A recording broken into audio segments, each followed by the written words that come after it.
درنو لیدونکو السلام علیکم. د ولسمشر غني په اړه نن ځینې سپینې خبرې کوو. ولسمشر د اوبو له امله د ایران دښمني اخیستې وه. د افغانستان د بشپړ استقلالیت او پرمختګ له امله د پنجاب دښمني اخیستې وه. د امریکا ځینې غوښتنې یې نه منلې، خو عبدالله عطا محمد نور، احمد مسعود او اکثره لنډغرو به د ایران، پاکستان او امریکا پر ضد عادي غږ هم نه کاوه.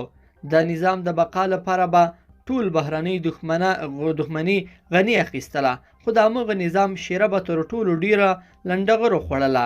ځینې ملګري چې ولسمشر سره یې له نږدې کار کړی وایي چې په تیرو څو کلونو کې د ولسمشر ډیر وخت او انرژي د لنډغرو د توطیو په خنثی کېدلو مصرف شوی.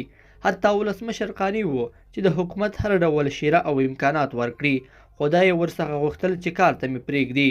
خو دا یې بیا هم د ایران، پاکستان او امریکا په اشارو نه پرېښوده چې د وطن د پرمختګ لپاره سترې پروژې پر مخ ویسي. د هرات بند چې هند او افغانستان افتتاح کاوه، په همغه ورځ د افغانستان د انرژي وزیر چې د عبدالله کس و، د ایران په اشاره په غونډه کې د هندي میلمنو چې راغلي وو د بې احترامۍ پلان یې ورته لاره، خو ولسمشر په وخت خبر سو او په غونډه کې د خپل وزیر د ګډون مخنیوی وکړ. لنډغرو به ځینې وخت د افغانیت کلمه نه منله، ځینې وخت به یې خراسان غوښته، ځینې وخت به یې ملي سرود نه مانه، ځینې وخت به یې ولایتونه او وزارتونه غوښتل او ځینې وخت به یې فدرالي نظام غوښت. په ډیرو عادي مسایلو به یې د ولسمشر اونۍ او حتی میاشتې وخت هم ضایع کاوه.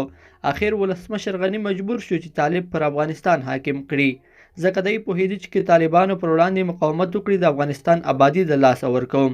اوس چې لنډغرو ته باج ورکوم، خو بیا مې هم د پرمختګ مخنیوی کوي.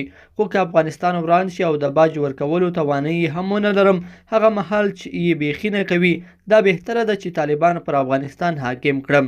یعنې تر وړاندې افغانستان چې ګډوډي پکې حاکمه وي، د طالبانو جوړ حکومت چې ضعیفه هم وي بهتره دی. لیدونکو په دې هیله که دا مطلب به مو تر پایه سره لیدلی وي. که مو دغه ویډیو خوښه شوې ویډیو لایک کړئ او چینل سبسکرایب کړئ. تر بیا خو وخت.